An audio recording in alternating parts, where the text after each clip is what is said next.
Hello friends, welcome to the house of fund. दोस्तों, ये बात है साल 1980 की। तब मेरी जॉब एक ग्रामीण बैंक में लगी थी। मेरी पोस्टिंग एक छोटे से कस्बे में हुई। मैं पहली बार घर से और अपनों से दूर जा रहा था। बस क्या था, बोरिया बिस्तर बांधा और निकल पड़ा। थोड़ा बहुत ज़रूरत का सामान भी ले लिया। उस समय घर में संपर्क में रहने का एकमात्र साधन चिट्ठी ही हुआ करता था। आते समय माँ ने कहा, बेटा चिट्ठी जरूर लिखना। हमारी जिंदगी में एक माँ ही होती है जिससे हमारी सबसे ज़्यादा परवाह होती है। तब तक तो हमें उनकी कदर का पता नहीं चलता, लेकिन जब हम उनसे दूर जाते हैं तब हमें माँ की अहमियत पता चलती है। माँ ने कहा, तुझे तो खाना भी बनाना नहीं आता, तू कैसे रहेगा मेरे बगैर। माँ की आंखों में आंसू देखकर मेरा भी दिल भर आया, लेकिन नौकरी पर भी जाना था। ज़्यादा इमोशनल होने से काम चलने वाला नहीं था, तो मैं चला गया। ट्रेन स्टेशन पहुंची। मैं अपना बिस्तर और संदूक लेकर नीचे उतरा। छोटा सा स्टेशन था। अभी भी उस स्टेशन में ब्रिटिश जमाने की झलक थी और उस स्टेशन में पटरी की एक सिंगल ही लाइन थी। स्टेशन के उस बगल खेत थे और इस तरफ किनारे की ओर पीपल के पेड़ लगे थे और उस पेड़ के नीचे 2-4 बेंच पड़ी थी। पीने के पानी के लिए एक हैंडपंप लगा था, जहां ट्रेन रुकते ही पानी के लिए भीड़ लग जाती थी। 2-3 मूंगफली वाले मूंगफलियां बेच रहे थे और एक बूढ़ी औरत टोकरी में अमरूद बेच रही थी। स्टेशन देखकर अच्छा लगा। मैं प्लेटफॉर्म छोड़कर बाहर आया। बाहर 1-2 छोटी सी दुकानें थी जहां चाय, पकोड़े और समोसे मिल रहे थे। मुझे थोड़ी सी भूख लगी थी। मैंने दुकान से 2 समोसे और एक चाय खरीदी और वहीं बैठकर चाय पिए और समोसे खाकर रिक्शा रोका और रिक्शे वाले को उस ग्रामीण बैंक की तरफ चलने को कहा। मैं बैंक पहुंचा, मैनेजर से मिला और नौकरी ज्वाइन कर ली।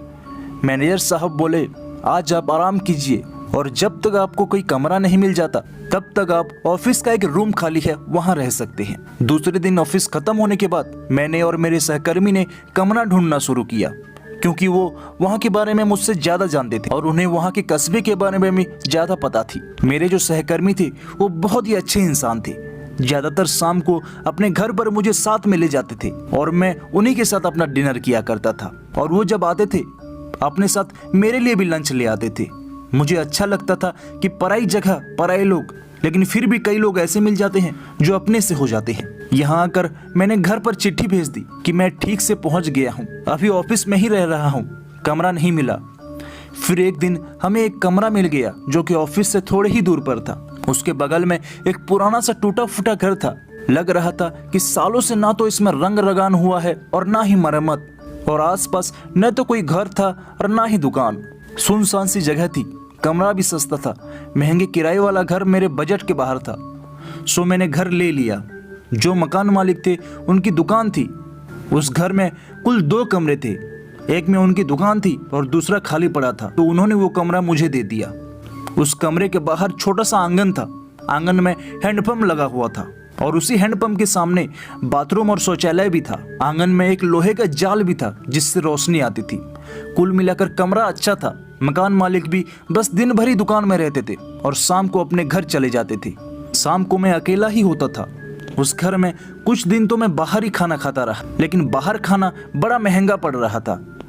फिर धीरे धीरे मैंने थोड़ा बहुत सामान जुटा लिया। ऑफिस मेरे लिए दूर पड़ता था, तो मेरे सहकर्मी ने मुझे अपनी साइकिल दे दी। बोले, अभी ले लो, मेरे लिए तो ऑफिस पास है, जब अपनी खरीद लेना तो वापस कर देना। साइकिल की वजह से आना जाना मेरे लिए आसान हो गया। फिर एक शाम मैंने सोचा, क्यों ना आज घर पर ही कुछ बनाया जाए।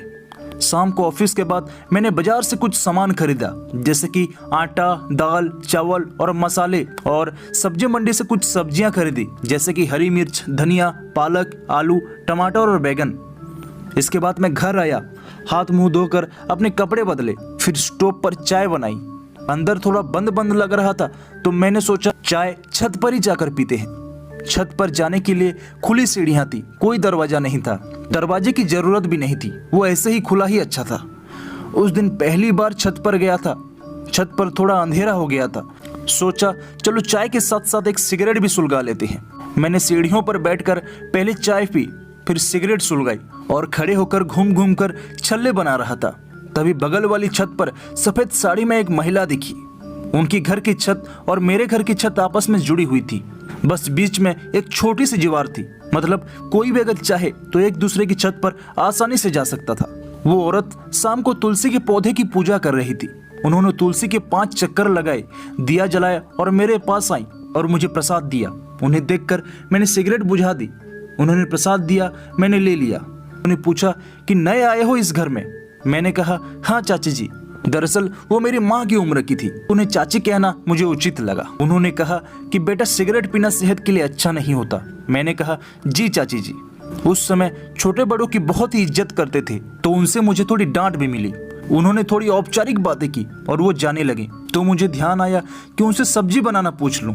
मैंने कहा चाची जी रुकिए, ये बता दीजिए कि पालक आलू की सब्जी कैसे बनाते हैं। वो मुस्कुराई और बताने लगी। बोली कि कोई परेशानी हो तो रात को यही मिलूंगी, लेकिन दिन के समय नहीं। मैंने उनके बताए अनुसार सब्जी बनाई। सब्जी तो अच्छी बनी, लेकिन नमक थोड़ा ज्यादा हो गया। अब रोज रोज यही सिलसिला हो गया। चाची जी अपनी छत पर पूजा करने आती और मैं भी छत पर ही चाय पीने चला जाता। उनसे सब्जी बनाना सीखता और नीचे आकर खाना बनाता। चाची से बात करके मुझे अच्छा लगता था। उनमें मुझे मेरी माँ की झलक दिखाई देती थी, जिस वजह से मुझे घर की याद भी बेहद ही कम आती थी। एक दिन पता नहीं ऑफिस से आने के बाद मेरी बहुत ज्यादा तबीयत खराब हो गई। आते ही मैं सीधा बिस्तर पर लेट गया। बहुत तेज बुखार था। मैंने कुछ भी नहीं खाया। इतनी हिम्मत ही नहीं थी कि कुछ बना लूं। मैं बस ऐसे ही लेटा रहा। लेकिन रात के समय, मुझे याद नहीं कि कितना समय था, सीढ़ियों से किसी के आने की आवाज आई। देखा तो चाची जी थी। उन्होंने दूध गर्म करके मुझे दिया और मेरे माथे पर रात भर गीली पट्टियां रखती रही, जिससे मुझे आराम लग गया। सुबह मेरी आंख खुली तो मेरे कमरे में कोई नहीं था। दूसरे दिन रविवार था, मुझे ऑफिस नहीं जाना था। मैंने कुछ गंदे कपड़े धुले, थोड़ा पोहा और चाय बनाकर मकान मालिक की दुकान पर जा बैठा। थोड़ी देर बातें करने के बाद मैंने उनसे पूछा कि हमारे बगल वाले घर में कौन रहता है। उन्होंने कहा कि पहले एक बूढ़ी औरत और उसका बेटा रहता था। बेटे की नौकरी दूसरे शहर में लग गई। बेटा बाहर चला गया, लेकिन उसने अपनी माँ को ना तो कोई खबर दी और ना उसकी खबर पूछी। वो बूढ़ी औरत रोज डकिये से पूछती थी कि मेरे बेटे का कोई खबर आया, लेकिन अभी कुछ महीनों से वो बूढ़ी औरत दिखाई ही नहीं दी। फिर एक दिन डकिया कुछ मुआवजे की कागजात लाया। उसने दरवाजा खटखटाया, लेकिन किसी ने नहीं खोला। तो डकिया मेरे हस्ताक्षर कराकर वो सारे कागजात मुझे दे गया। वैसे किसी के कागजात खोलने नहीं चाहिए, लेकिन मुझे लगा कि कुछ जरूरी ना हो, और बूढ़ी औरत को पढ़ना लिखना भी नहीं आता था, तो मैंने खोलकर देख लिया। उसमें लिखा था कि ट्रेन दुर्घटनाग्रस्त हो गई है और उनका बेटा नहीं रहा। मुआवजे के तौर पर इतने रुपए दिए जाते हैं। मैंने कई बार दरवाजा खटखटाया। शायद नौकरी पर जाते वक्त ही बेटे की ट्रेन से दुर्घटना हो गई, इसलिए बेटा कोई खबर नहीं दे पाया। मुझे कुछ अजीब लगा। मैंने सोचा उनके घर जाकर देखता हूँ। मैं छत पर गया और सीढ़ियों से उतरकर नीचे गया। उनकी सीढ़ियों पर भी कोई दरवाजा नहीं था। 3 कमरों का घर था, अगल बगल कमरे, बीच में आंगन और छत से रोशनी आ रही थी। 2 कमरों को खोलकर देखा तो कुछ नहीं दिखा, लेकिन जैसे ही मैंने तीसरा कमरा खोला तो एक कंकाल सफेद साड़ी में लिपटा हुआ बिस्तर पर पड़ा था। शायद अपने बेटे का इंतजार करते करते उस बूढ़ी औरत के प्राण निकल गए थे। ये सुनकर मुझे जैसा लगा कि मेरे पैरों तले जमीन खिसक गई। उन्हें मुझ में शायद अपना बेटा दिखता था, इसलिए वो मेरे पास आती थी। इसीलिए मैंने उनका विधिवत अंतिम संस्कार किया, ताकि उनके आत्मा को शांति मिल सके। दोस्तों, कहानी कैसी लगी हमें कमेंट बॉक्स में जरूर बताएं, और ऐसे ही amazing haunted and horror stories के डेली अपडेट के लिए चैनल को तुरंत सब्सक्राइब करें।